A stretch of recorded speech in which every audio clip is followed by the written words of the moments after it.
जिहेतु राजाया दाखालि आंखौ मोनसे फैसा 40 लाख बिनो थिननायलाय आं बिदोंमोन ओमफ्राय बुंनाबो होदोंमोन ओमफ्राय दा बे फैसा बिनाया फटकबो हरनाय मानाय बियो राजामोननिनो हरनायमोन बावहाय आङो जेब्रानो खोन्थानाय जादोंमोन आं बे फटकखौ बेल'नो दा गुबुन आरो जेबो गैया बिराजा होनना बुङो औ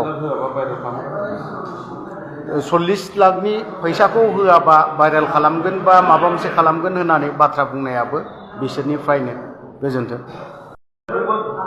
जिहेतु राजाया दाखालि आंखौ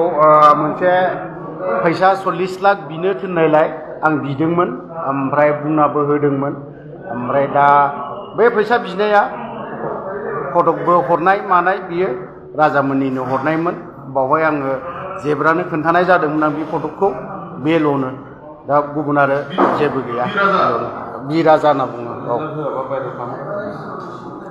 40 लाखनि फैसाखौ होआबा भाइरेल खालामगोन बा माबा मोनसे खालामगोन होननानै बाथ्रा बुंनायाबो बिसोरनिफ्रायनो गोजोन्थों जिहेतु राजाया दाखालि आंखौ मोनसे फैसा 40 लाख बिनो थिननायलाय आं बिदोंमोन ओमफ्राय बुंनाबो होदोंमोन ओमफ्राय दा बे फैसा बिनाया फटकबो हरनाय मानाय बियो राजामोननिनो हरनायमोन बावहाय आङो जेब्रानो खोन्थानाय जादोंमोन आं बे फटकखौ बेल'नो दा गुबुन आरो जेबो गैया बिराजा होनना बुङो औ 40 लाखनि फैसाखौ होआबा भाइरेल खालामगोन बा माबा मोनसे खालामगोन होननानै बाथ्रा बुंनायाबो बिसोरनिफ्रायनो गोजोन्थों जिहेतु राजाया दाखालि आंखौ मोनसे फैसा 40 लाख बिनो थिननायलाय आं बिदोंमोन ओमफ्राय बुंनाबो होदोंमोन ओमफ्राय दा बे फैसा बिनाया फटकबो हरनाय मानाय बियो राजामोननिनो हरनायमोन बावहाय आङो जेब्रानो खोन्थानाय जादोंमोन आं बे फटकखौ बेल'नो दा गुबुन आरो जेबो गैया बिराजा होनना बुङो औ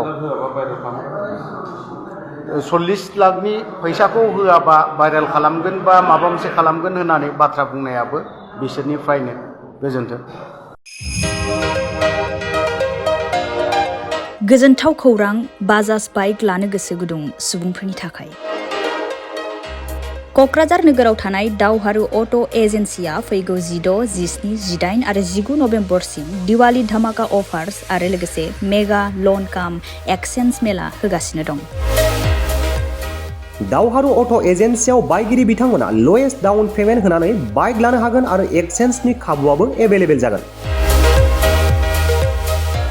नोंथांमोना क'क्राझार नोगोराव थानाय दावहारु अट' एजेन्सि श'रुमजों लोगोसे कारिगाव फेस्टिभ आउटलेट दतमा फेस्टिभ आउटलेट आरो भटगाव फेस्टिभ आउटलेट ब्रान्च श'रुमावबो होबाय थानाय दिवाली धामाका अफार्स आरो लोगोसे मेगा लन काम एक्सचेन्ज मेलायाव फैनानै नोंथांनि लुबैनाय बाजाजनि बाइकफोरखौ गोसोबादि लाफैनो हागोन